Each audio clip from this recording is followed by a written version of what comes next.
pancreas, fuck you so. Fuck you! Frank. Jesus. Holy fuck, what a rush. Do you want to go? I'm Bianca.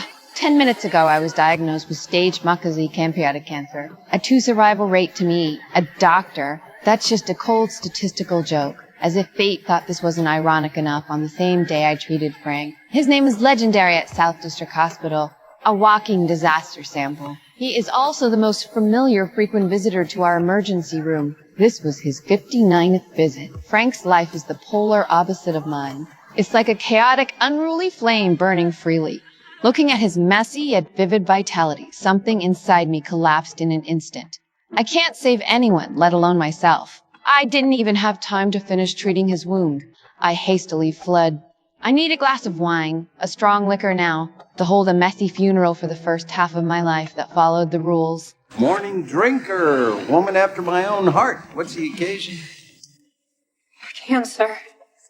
Cancer? Stage 3 pancreatic. Oh, Jesus, you do need a drink. The alibi room is a couple of blocks away. Okay, which direction? Oh, I'll show you. Hold on. 最近换了新设备，剪辑快多了，而且没花什么钱，因为我把旧相机给卖了。像我的索尼相机找转转上门，回收了3300多。而且转转现在可回收的品类特别多，小到平板笔记本，大到空气净化器，甚至就连无人机、包包和腕表都能回收，一键下单，通通打包带走。总之有东西要回收，我首先推荐转转。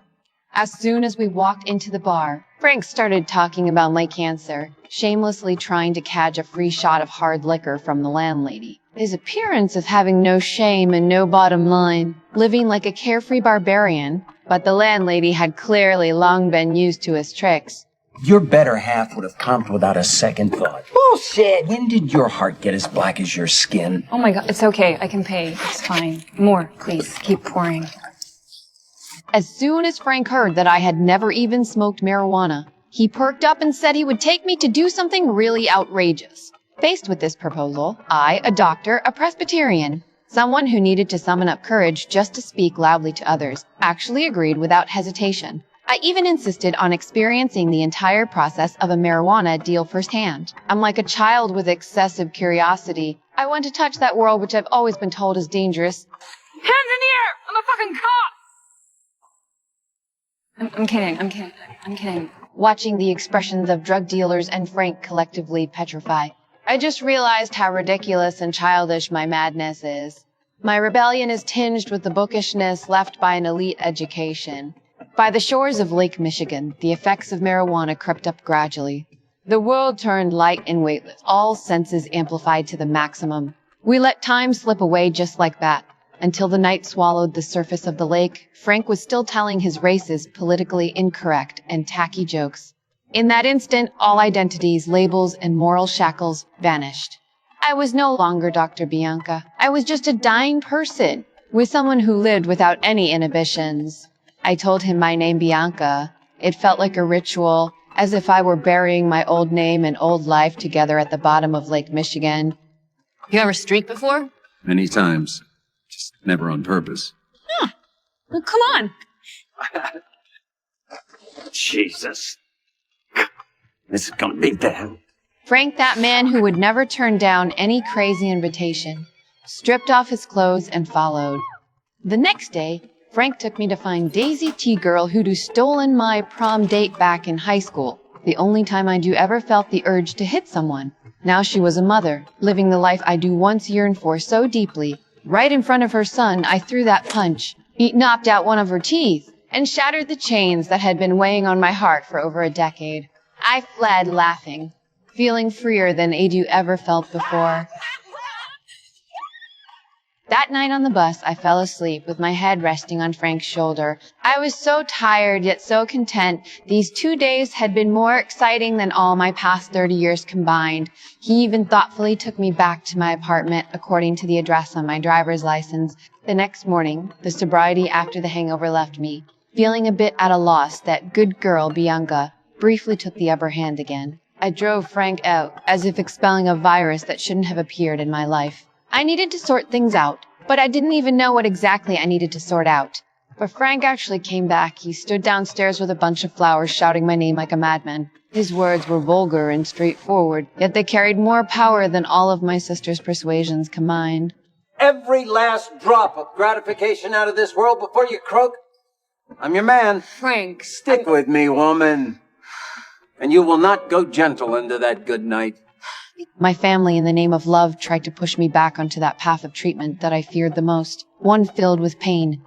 But Frank, this shameless drunkard, was promising me exactly what my heart desired. He wouldn't force me to have chemotherapy, wouldn't push me to stay positive, and even more so, wouldn't kidnap me with that heavy kind of love. I had already made up my mind to die. No one could save me, so I chose Frank. Chose that path of revelry leading to the end. but truthfully, I am fighting for my goddamn dignity. Why can't they see that? For whatever it's worth, I think you're pretty brave. I have a shelf life. I am aware. Then why are you doing this? Not exactly sure. After a night of hangover on the street, we arrived at a high-end liquor store where I swiped my credit card for $10,000 and bought a bottle of Macallan from the weekend era. As for the repayment date, if I even lived that long. But liquor alone wasn't enough. I dragged him to score some weed, then invite him to experience the ultimate pleasure in front of the roaring train. I wanted to fight impending death with the rush of near death. But this time, Frank hesitated. I thought that we both wanted to be doing something crazy when we go. I was talking about enjoying life. Yeah. Not ending it. I have a brand new liver. I'm not ready to slice it into pieces. Oh, Frank, I'm so sorry. It's okay. The sex was great.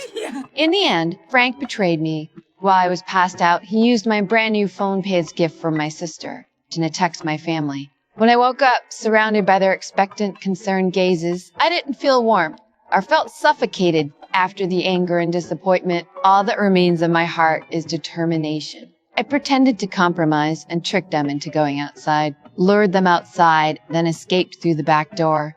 But I never expected that traitor Frank to be waiting at the alley entrance, insisting he will accompany me to Costa Rica no matter what. Won't let me walk the last stretch alone. Costa Rica, that was my final destination. The air here was humid, carrying the fresh scent of plants after rain. Yet even the easily accessible painkillers here could no longer dull the bone-deep agony of pancreatic cancer. Is pain back? You got enough pills left? Plenty. I could walk back to the village. Central Market's like a narco Kmart. The first thing I did when I arrived in town was to ask Frank to buy me a gun first. I needed a final choice. That feeling of fate being entrusted to a single bullet was both terrifying and fascinating. Frank rushed over to grab the gun. It went off accidentally. The bullet grazed his left arm, leaving a wound that was almost symmetrical to the one on his right arm. He stared at his arm for a moment, then burst into laughter, laughing like a madman. And in that moment, I burst into tears. At night, I often felt such intense pain that I couldn't fall asleep. I was afraid of waking Frank, so I had to hide outside alone, stifling my moans. Another. How many have you had so far? More. No, it's too... Please, please.